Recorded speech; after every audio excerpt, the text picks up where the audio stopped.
Sunan Kalijaga juga mengajarkan tentang konsep mengenal diri, ya, mengenal diri. Manusia terdiri dari wujud lahiriah, hidupnya gitu. Lalu dalam diri manusia itu ada cahaya. Jadi kita sebenarnya semua ini asalnya dari cahaya. Jadi ada jasad yang dari tanah, ada ruh juga ada nur. Nah, Allah adalah cahaya di atas cahaya. Jadi ada cerita bahwa Sunan Kalijaga ini pernah bertemu dengan Nabi Khidir. Kalau kita tahu dalam ajaran Suluk Linglung ya, bahwa Sunan Kalijaga pernah bertemu Nabi Khidir dan Nabi Khidir meminta Sunan Kalijaga untuk masuk ke dalam tubuhnya lewat telinga. Akhirnya masuk lah, singkat cerita masuk. Lalu ketika di dalam tubuhnya Nabi Khidir, Sunan Kalijaga melihat cahaya yang mencorong. Nah, kata Nabi Khidir, itu namanya Pancamaya, yang nyata dalam hati. Pancamaya ini mengatur badan manusia, menuntun sifat-sifat mulia asal diri manusia. Pancamaya ini artinya adalah 5 bayangan ya, 5 bayangan, 5 warna, atau 5 sinar warna itu. Jadi Pancamaya adalah cahaya pada diri manusia mengatur badan. Jadi ada cahaya yang beberapa warna gitu. Warna yang putih itu adalah perlambang ketenangan dan ketentraman. Itu cahaya putih. Lalu ada juga di Pancamaya itu warna hitam, cahaya hitam, yaitu membangkitkan rasa marah dan sakit hati. Jika warna ini menguasai manusia, maka ia akan membuat manusia itu menjadi pribadi yang membabi buta, ya kejam atau suka marah-marah. Lalu ada warna merah, itu mendorong tubuhnya untuk emosional. Jadi memunculkan ambisi atau menggebu-gebu terhadap sesuatu, yang menggebu-gebu mendapatkan pangkat, menggebu-gebu mendapatkan uang atau harta, tahta wanita lah seperti itu. Jadi ambisi itu warna merah. Lalu juga ada warna kuning, sinar warna kuning. Itu mendorong sikap curiga, mengawasi, mengintai, atau memata-matai orang, mencari-cari kesalahan orang lain. Itu sinar warna kuning. Nah, kemudian Sunan Kalijaga melihat 4 warna tersebut lenyap. Muncul yang lain. Jadi satu warna nyala 8 warna. Jadi satu warna tapi di dalamnya ada 8 warna yang bersinar kemilau. Jadi seperti kebiar gitu. Seperti kalau kita lihat seperti kembang api ya yang meledak di atas itu kan, kebiar-kebiar. Nah, Nabi Khidir mengatakan bahwa semua itu adalah perlambang dari langit dan bumi, atau bisa disebut dengan miniatur jagat raya. Jadi dalam diri kita ini ada namanya jagat cilik, jagat gede. Ya, jagat cilik itu diri kita ini, manusia. Nah, jagat gede itu ya alam semesta ini. Bahwa sebenarnya alam semesta ini bisa dibaca ya pada diri kita itu, bukan dengan kita naik pesawat, naik UFO, naik roket untuk memahami alam semesta. Tapi cukup dari diri kita sendiri. Karena dalam diri kita ini sudah ada lambang-lambang itu. Tanda-tanda dari penciptaan langit dan bumi. Disebutnya tadi itu istilahnya jagat cilik, jagat gede. Nah, semua yang dilihat itu bukan Tuhan, tapi hanya perlambang alam semesta. Karena Allah tidak menyerupai sesuatu. Jadi tidak berwarna, tidak berbentuk, tidak bertempat, dan tidak bisa dikhayalkan oleh pikiran kita. Jadi semua itu hanyalah isyarat dan perlambang yang memenuhi semesta. Kalau dalam istilah kejawen ada namanya tan keno kinoyongopo. Jadi Allah itu tidak bisa digambarkan dengan apapun. Kalau dalam Al-Quran itu laisa kamislihi syai'un. Allah tidak menyerupai sesuatu. Atau mukhalafatul lil hawadisi. Allah itu tidak menyerupai makhluknya. Jadi kalau makhluknya itu masih butuh tempat, masih butuh warna, masih butuh bentuk, ya, apakah kotak, lingkaran atau segala macamnya. Dan Allah itu sudah maha suci, suci dari itu semua.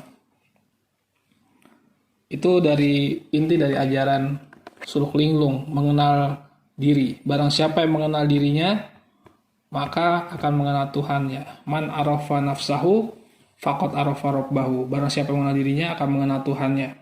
Jadi kita harus kenal dulu diri kita, atau cahaya-cahaya dalam diri kita itu. Memahami alam semesta dalam diri kita. Baru kita bisa mengenal Tuhan kita. Kemudian Sunan Kalijaga juga mengajarkan tentang konsep sholat.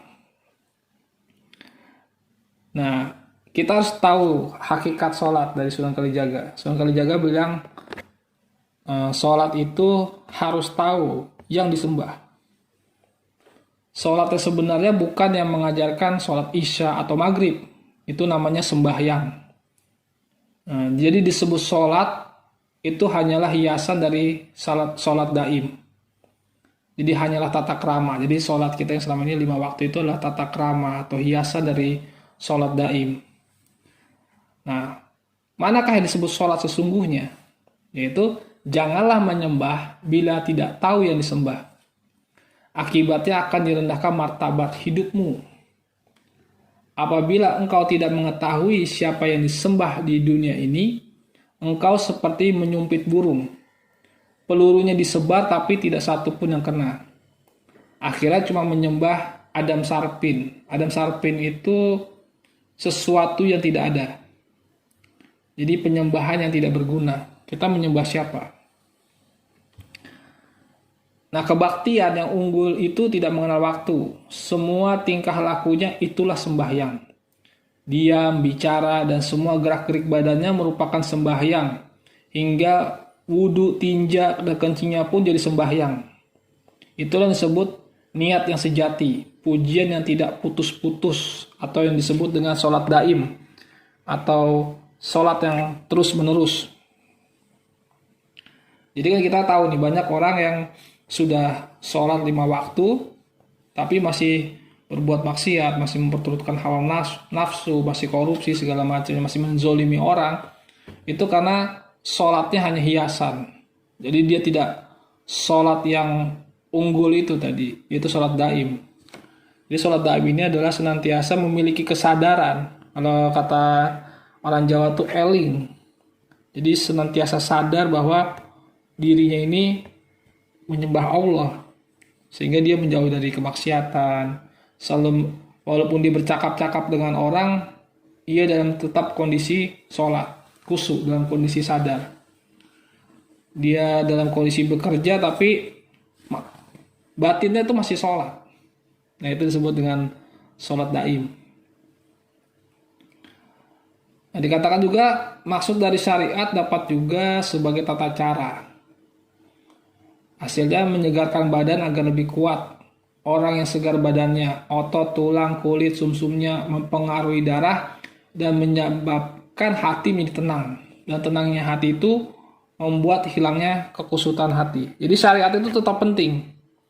Jadi jangan mentang-mentang kita tahu konsep sholat daim atau eling tadi, itu membuat kita tidak menjalankan syariat. Syariat itu tetap penting sebagai untuk mendapatkan ketenangan hati. Kalau hati kita sudah tenang, maka selanjutnya baru bisa menjalankan sholat-sholat daim tadi, keseharian secara terus-menerus itu.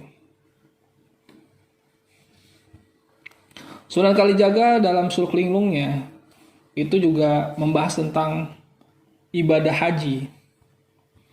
Nah, ibadah haji ini saat itu Sunan Kalijaga ingin pergi ke Mekah Al-Mukarramah.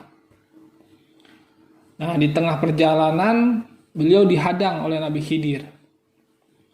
Lalu Sunan Kalijaga dinasihati agar tidak pergi bila belum tahu yang dituju. Sunan diperintah untuk bertanya yang tahu. Akhirnya dikatakan beliau itu bertanya pada Syekh Maghribi. Jadi Mekah pada intinya yang di Arab itu adalah Mekah tiruan. Yang asli itu adalah Mekah yang ada dalam diri. Ka'bah yang di Arab hanyalah peninggalan Nabi Ibrahim. Mekah yang sejati ada dalam diri, dan bekal ke sana itu bukan uang, tapi keberanian dan kesanggupan menjalani kematian dalam kehidupan. Kalau dalam bahasa Jawanya, mati sajeroneng urip. Jadi mati tapi hidup. Hidup mati sebelum mati. Seperti itu. Dalam kondisi hidup ini kita mati. Sehingga ketika orang itu mati, dia sanggup bebas dari belenggu hawa nafsu, mampu mengendalikan berbagai macam keinginan. Jadi kita harus tahu nih, apa filosofi dari Mekah itu? Apa sih kenapa kita harus ke sana gitu? Nah, jadi Ka'bah itu kan ada 7 kali kita harus harus mengelilinginya 7 kali, 7 putaran. Nah, itu maknanya adalah kita memiliki 7 lubang hawa nafsu, mata 2, telinga 2, hidung 2, dan mulut 1.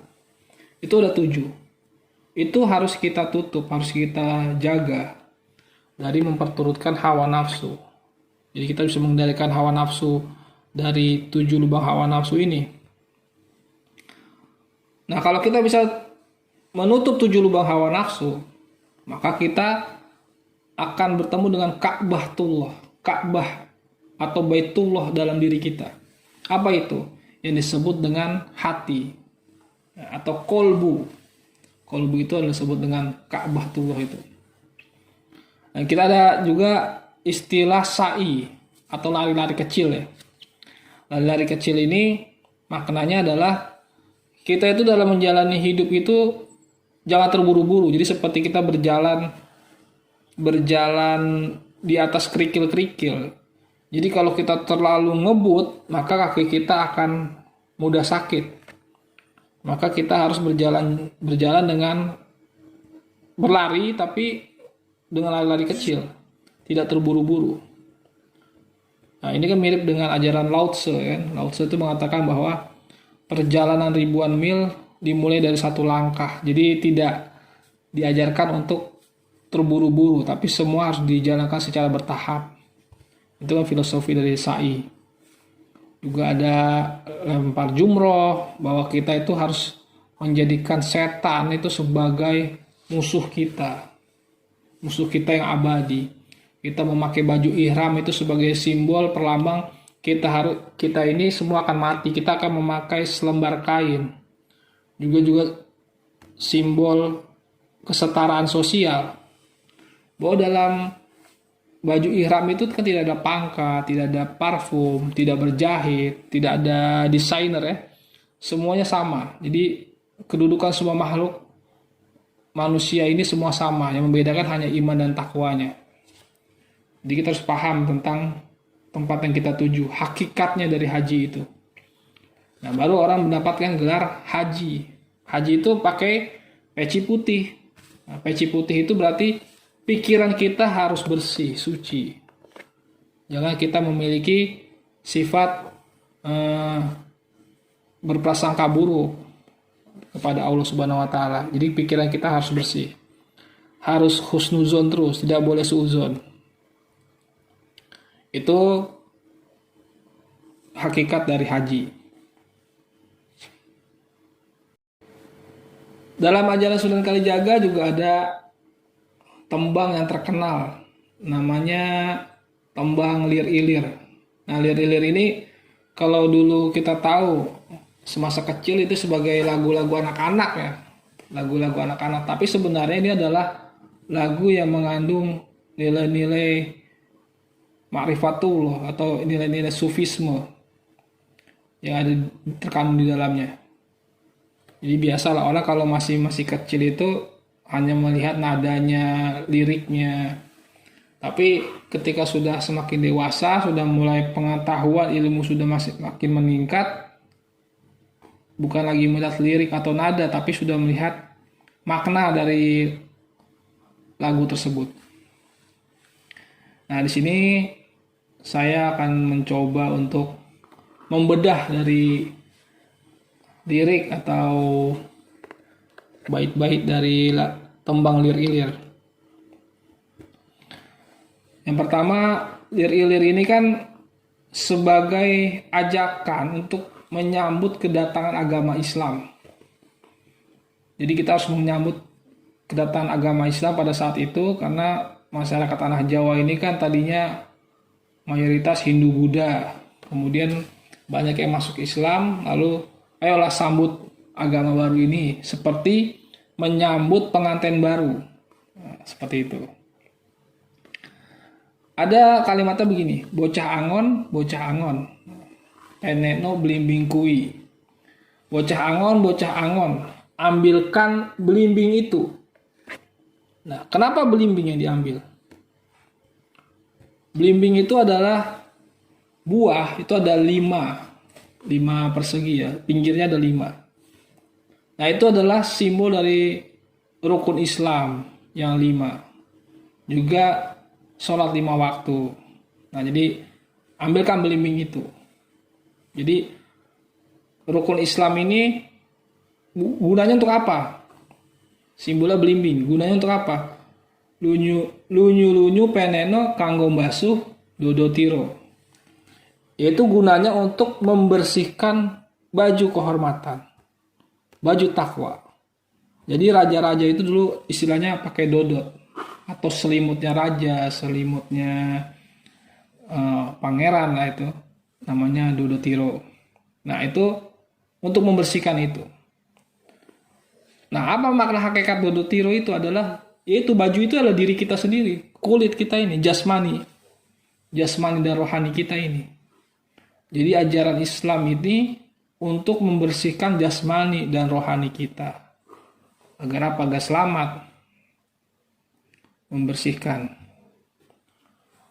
Lalu dikatakan juga dalam liriknya, dodotiro kumintir bedah ing pinggir. Nah, baju ini kumintir, jadi ada sobekan di pinggirnya. Ya, jadi kita kan umat Islam ini punya kekurangan lah, mungkin dosa di masa lalu, ya kan, kekhilafan di masa lalu. Lalu kita jahit lah, ada sobeknya di situ.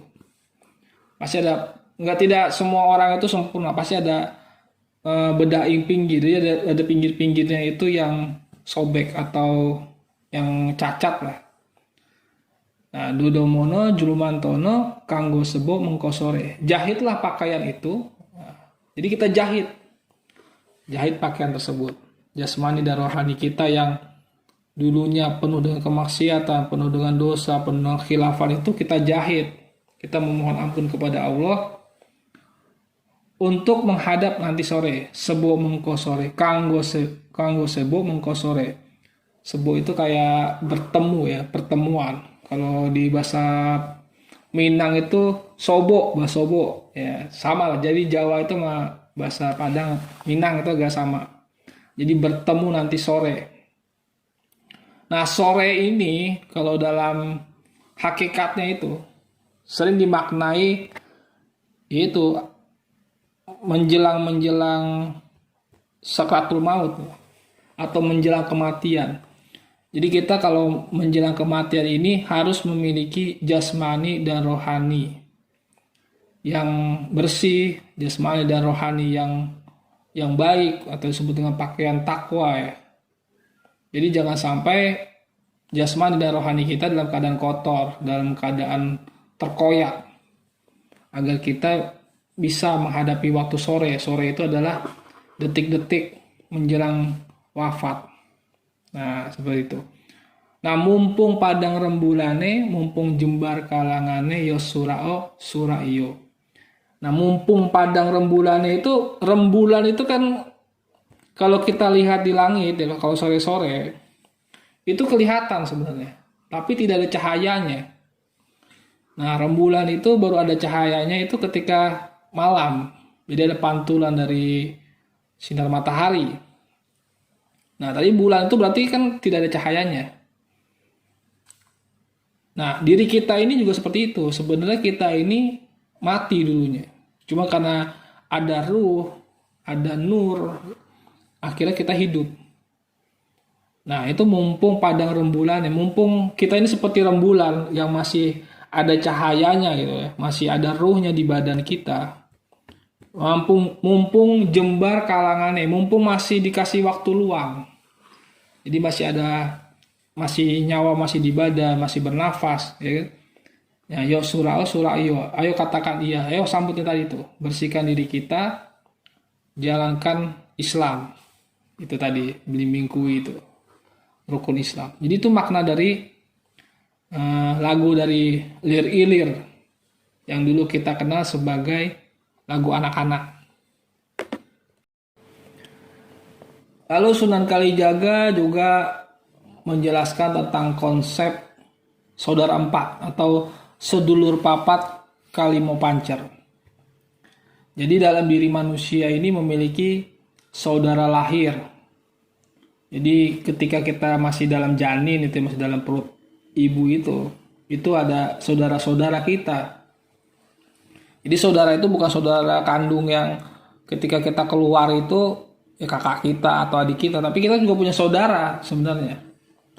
Atau disebut dengan saudara lahir atau sedulur papat. Nah, saudara ini yang pertama adalah saudara muda, itu ari-ari atau plasenta yang membungkus janin dalam rahim. Itu yang pertama. Jadi kita ini dilindungi lah di dalam kandungan itu oleh ari-ari itu yang membungkus janin. Nah, dia bertugas mengantarkan ke tujuan. Lalu juga ada darah. Darah ini yang pertama kali keluar itu juga saudara. Karena kalau janin tanpa darah itu tidak bisa tumbuh, bahkan bisa keguguran. Nah, itulah darah itu ada juga. Dan Sunan berkata bahwa darah membantu siang dan malam untuk mewujudkan kehendak Tuhan. Itu pentingnya darah. Makanya banyak ibu-ibu yang sesar itu harus transfusi darah karena darah itu sangat penting. Nah, lalu juga ada tali pusar, itu juga saudara kita. Saudara tali pusar ini penghubung makanan dari ibu ke bayi. Nah, setelah bayi lahir, nah yang keempat siapa ya? Diri kita sendiri, bayi itu sendiri. Bayi itu lahir, jadi sedulur papat, jadi sudah 4 bersaudara ini. Lahir, itu wujud, jasad. Nah, yang lain kemana? Tali pusar, plasenta, darah. Itu memang sudah kembali secara zatnya sudah tidak ada. Mungkin ada di larung laut atau ke sungai, ada yang dikubur ya. Tapi secara metafisik, ruhnya, saudara-saudara itu masih ada, masih menemani sampai kita mati. Nah, ada beberapa ajaran agama tertentu yang mengatakan bahwa saudara empat ini harus diajak makan. Misalnya kita makan, kita ajak saudara kita minum, diajak saudara kita. Tapi sebenarnya kalau dalam Islam itu ya makanan sedulur papat kalima pancer ini bukan makanan-makanan atau ngopi atau yang lain, tapi itu zikir, puasa, atau bacaan Quran. Dan itu bisa dijadikan ilmu. Sekarang ada banyak perguruan ilmu tenaga dalam, Al-Hikmah, Simlamba, atau ya Paku Alam Sejagat. Itu perguruan tenaga dalam itu menggunakan kekuatan sedulur papat kalima pancer. Jadi ada amalan-amalan tertentu, bacaan-bacaan tertentu membuat sedulur papat kalima pancer ini aktif, sehingga dia bisa melindungi kita dari bahaya. Bisa juga dimanfaatkan untuk mengobati orang yang sakit, mengobati dari guna-guna. Bisa juga diminta tolong untuk mempermudah urusan rezeki, usaha. Itu juga bisa. Nah, kalau kita bisa mengenal yang sedulur papat kalima pancer ini, ya insya Allah kita bisa mengenal Tuhan kita, lebih bisa mendekatkan diri pada Allah. Nah, seperti apa wujudnya ya memang harus praktek sendiri. Mungkin ada orang-orang Jawa dengan metode meditasi atau dengan metode mandi malam atau berziarah kubur ke makam-makam wali, karena dengan makam wali ini diyakini memiliki energi-energi, dan energi-energi tersebutlah yang membuat kita bisa terhubung dengan sedulur papat kelima pancar itu, atau dengan puasa, atau dengan ibadah-ibadah zikir gitu, sholawat dan lain sebagainya. Itu untuk mengaktifkan sedulur papat kelima pancar, saudara empat itu. Nah, itu yang ada dalam ajaran Sunan Kalijaga, dan orang-orang kejawen yang menjalankan itu. Tapi ini sebenarnya bagian dari Islam juga. Tapi kalau kita hanya melihat Sunan Kalijaga saja tanpa kita tahu sumbernya, bahwa sebenarnya ini sumber dari Islam juga. Nanti kita lanjut ke diskusi berikutnya, tema berikutnya tentang ajaran Sunan Bonang, guru Sunan Kalijaga, agar kita lebih komprehensif lah. Jadi tidak kita salah memaknai bahwa sebenarnya konsep-konsep Sunan Kalijaga yang terkesan abangan atau ada yang bilang sinkretisme itu sebenarnya tidak benar, bahwa itu sebenarnya bagian-bagian dari ajaran Islam, hanya saja dijawakan agar bisa diterima oleh masyarakat Jawa yang saat itu masih menganut ajaran Hindu-Buddha. Ya mungkin itu saja penjelasan dari kami Dialektik TV tentang ajaran Sunan Kalijaga. Terima kasih. Sekian dari kami. Wallahul muwaffiq ila aqwamit thoriq. Wassalamualaikum warahmatullahi wabarakatuh.